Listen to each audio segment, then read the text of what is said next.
Hey guys, welcome. Welcome aboard if you're brand new. Welcome back if you're not. And welcome home if that fits you. Today we are going to talk about what's coming up in 2024 for the sign of Leo. And we're talking about Leo rising, Leo sun, Leo moon, and even Leo Venus, honestly, let's be real. And if you are watching for someone you love who happens to be a Leo dominant or has prominent Leo placements, I absolutely welcome you as a cross watcher.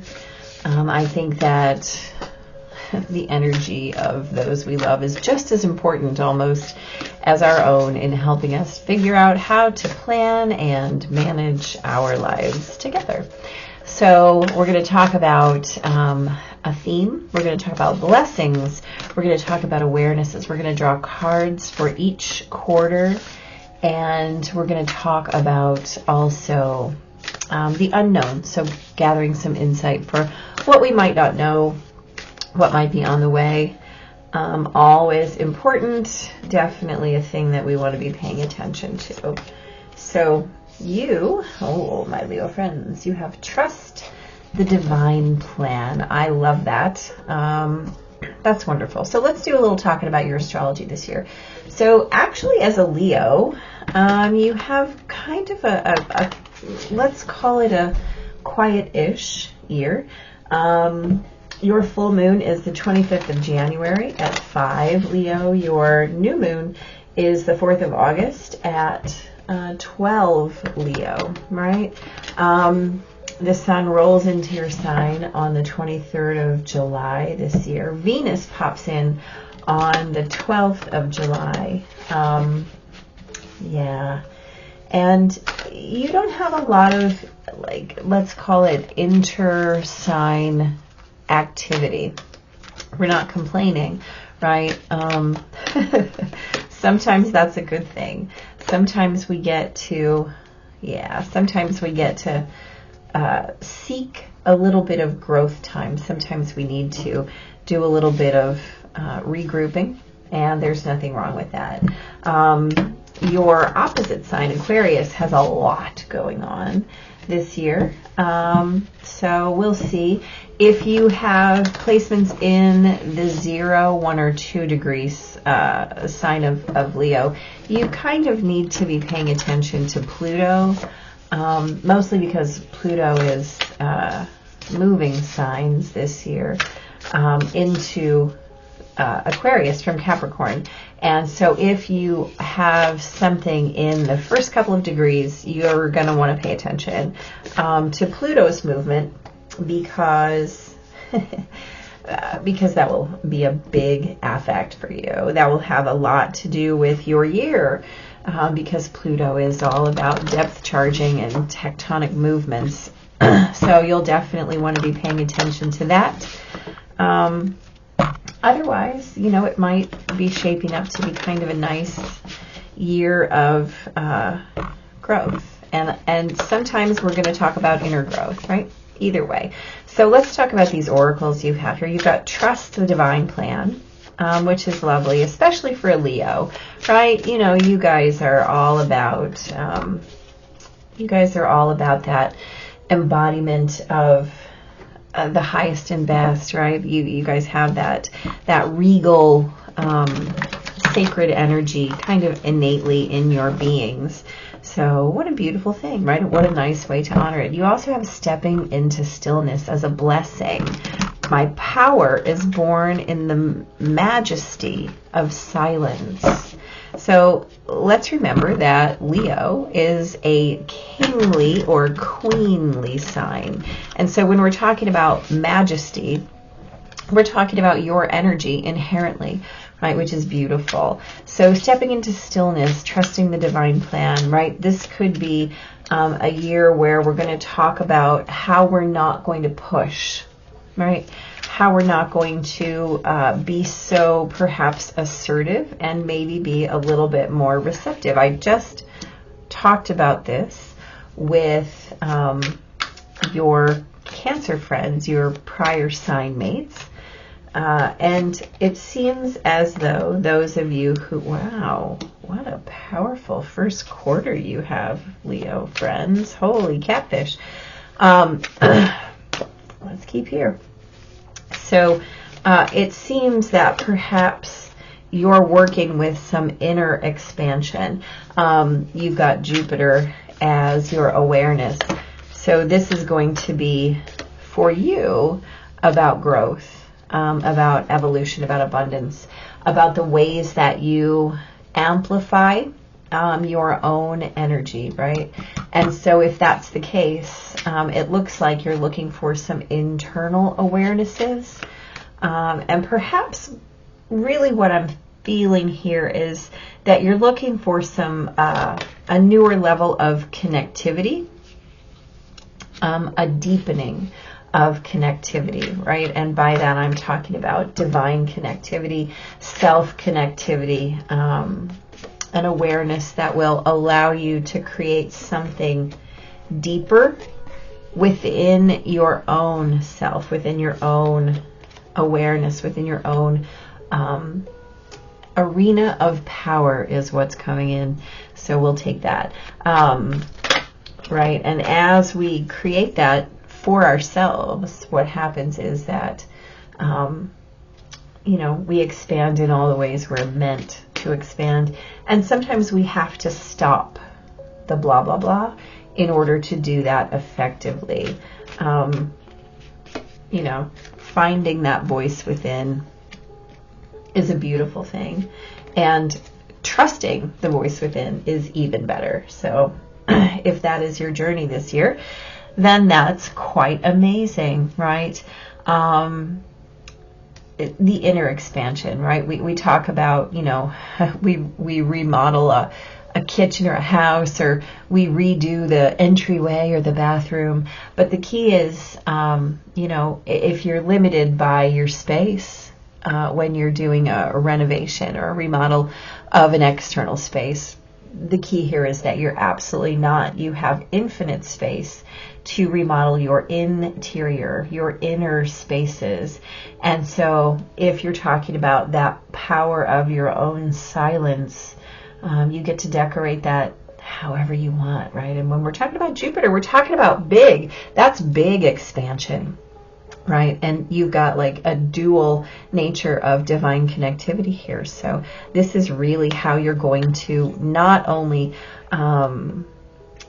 become more deeply aware of that inner voice, but also really put it into action internally, right? And see where that goes. Beautiful. All right.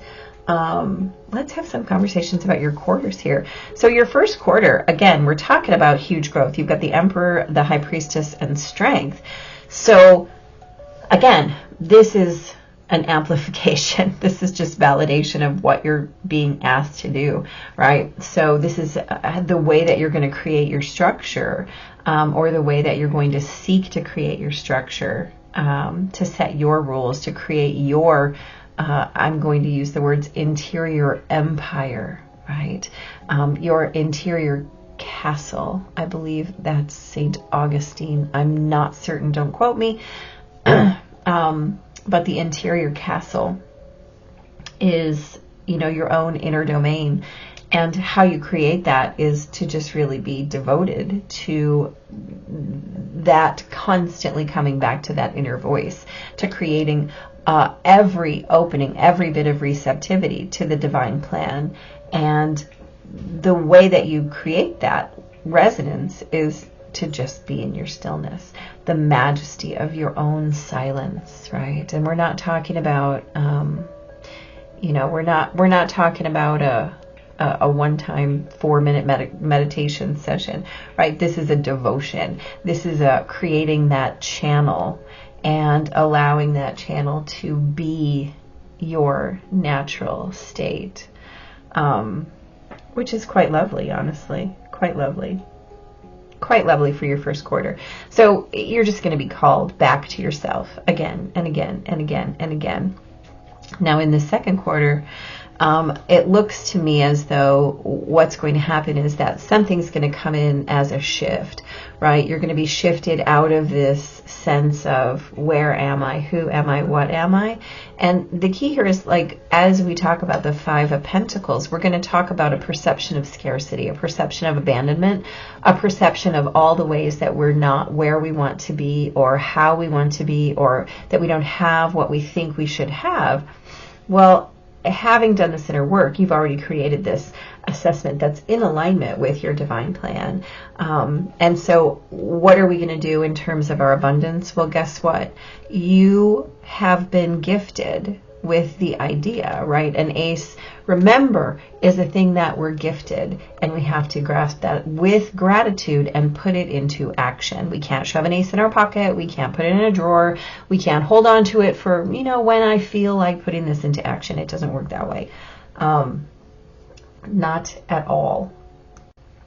And so as we have the King of Cups down here, this is that chosen place of expansion, right? This is where we get big in our abundance. This is where we say, oh, I understand that this is part of my plan. Okay, so what am I going to do? How am I going to put this into action? Well, guess what? I'm going to continue my trust. I'm going to keep asking my inner guidance, right? If your theme is to trust the divine plan and your blessing is your stillness, you're going to come back to that over and over and over again, and you're going to amplify what you find there. So if you find this idea, you're going to start to amplify the idea as it aligns with your divine plan, right? The King of Cups is literally saying this is it, kid. Hey, here we are. How are we going to make it bigger, better, more? Well, that is a question only you can answer. And the answer will be always given, right? And so when we move then into the third quarter, you have the Seven of Wands, the Five of Cups, and the Page. Oh no, I'm sorry, the Knight of Wands. Okay, so that's a lot of energy right here. Yeah, so this is about what you're putting into action, what you're defending, right? You have the Knight of Wands and the Seven of Wands. How you're defending the thing that you want, right? How you're defending what brings you passion. How you're defending the places that you want to engage in. You have two options, right? Right? We have these options here.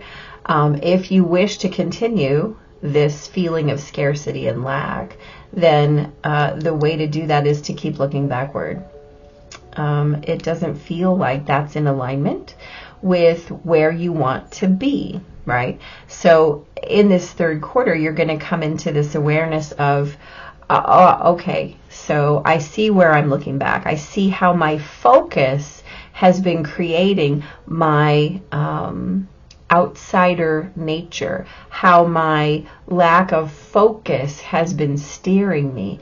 You have to remember that when you're riding a bicycle, when you're a child learning to ride a bicycle, or when you're riding a horse or a motorcycle, they will tell you where you look is where you're going, not where you're steering. Where you look is where you're going. Kids learn to ride a bike like that.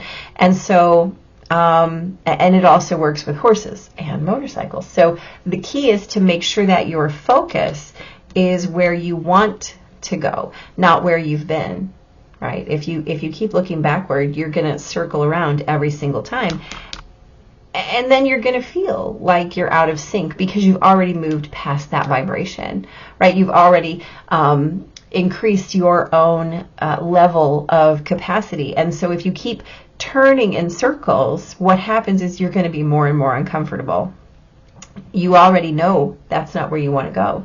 And you already know what it feels like on the other side. Let's be fair. You've already been gifted with the awareness of what this feels like. This is no longer a question of the known versus the unknown. You know it's about habits. It's about creating the structure in which you can create something new, as opposed to circling back and circling back and circling back. So whatever kind of work the third quarter will bring you, even if it needs to be facilitated work, go ahead and figure that out.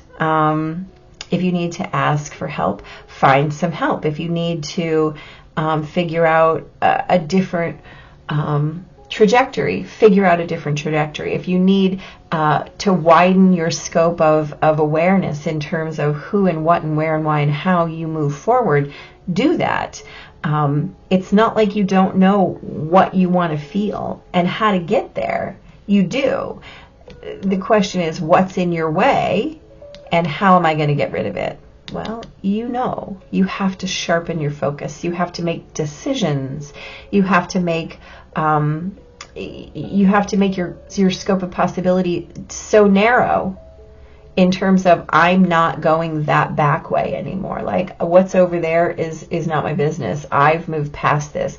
My vibration is such that this or better is all I've got room for, right? So if we're leaving things behind that no longer serve us, well, that's okay. We're defending what's coming and we're moving in that direction constantly, especially in this third quarter. And then in your fourth quarter, you have the 3 of Cups, the 10 of Swords, and the 4 of Pentacles. Okay, so again, we're talking about our shared journey, right? What brings us into celebration and what creates it in our experience. Here's the thing. It's beautiful to have it within yourself. The key is, how am I going to share it, right? We've worked on this focus. We've worked on narrowing our focus to, this is what I want, and I'm not accepting anything that's outside of the realm of this is it. So if it doesn't feel like a heck yeah, then it is a no thank you. So there's just a couple of options here, right? So your year is really learning the lesson of that heck yes, or no thank you, right? You can always withdraw, because if you don't, it's harmful, it's hurtful, it's unhealed and unhealthy, and nobody wants that, especially you. Now here's the key. You have this 4 of Pentacles at the very end of the year, right? These 2 cards, they literally bring one message, and that is, you are in creation, right? What are you creating? So if you're going to conjure your year as a reflection of, this is what I choose, right? Because it's in alignment with what I need, what I want, what I desire. And you get to the end of the year and you're like, yeah, I did that work. The key is, you get to either choose to hold on to that a little bit tightly, or to release it, knowing that what comes is always going to come, right? So once you get these lessons down, your key is going to be not to hold on so tightly to the lesson and to the product of the lesson, right? This year will bring you things, gifts, people, relationships, abundance, right? Which is a thing that you've been looking for this whole year. An abundance, whether that's material abundance or a relationship abundance or an abundance of work or happiness, whatever it is. The key is to keep allowing it to flow, to not require it, to not try to hold on to it, to not squeeze it to death, right? To allow it to be in flow, to allow it to be part of your joy, as opposed to something that you have to constantly manage and futz with and come back to. If you are abundant, you are abundant all the time. You don't have to manage that abundance. You just have to manage yourself, which is the lesson, right? Which is the lesson. Let's look and see what you have in the unknown. Ooh, I like it. Sacred reverence. All right, let's see what the key concepts are here. Sacred reverence. Okay. Awe for the truth that spirit is everywhere. Inspiration coming through you as a result of reverence. Joyful living, exploring possibilities with curiosity. Spiritual passion manifesting from the starting point of the realm of spirit, right? And so I feel like that's exactly what we just talked about.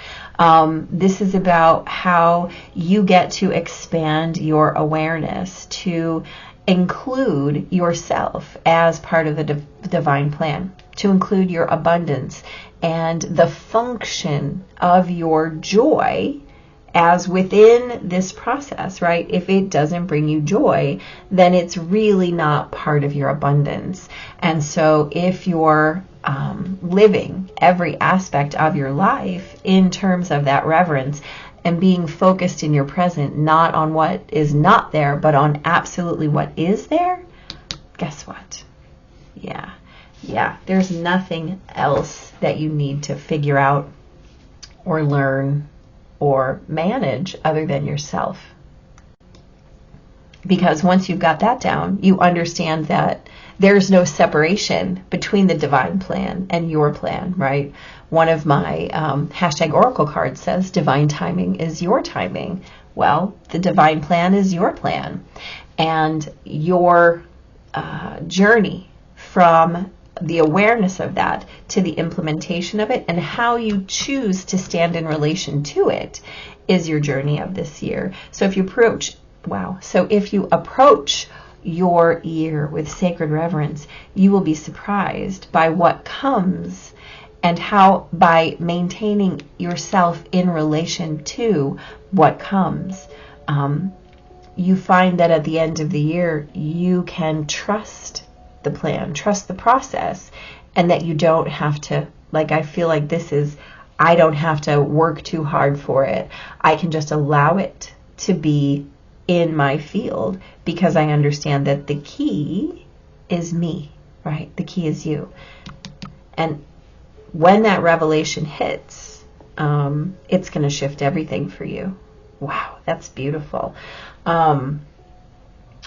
Okay, my Leo friends, I feel like that's a for real, don't you?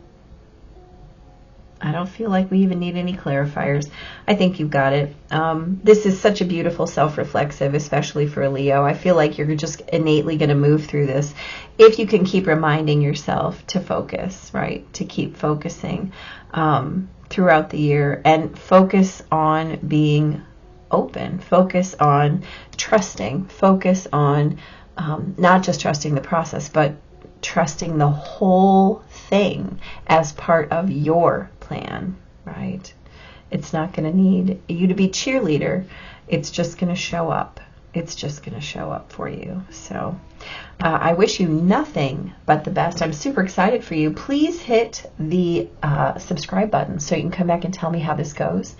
And I wish you nothing but the best in 2024. It's going to be amazing, right? Big blessings. Take care.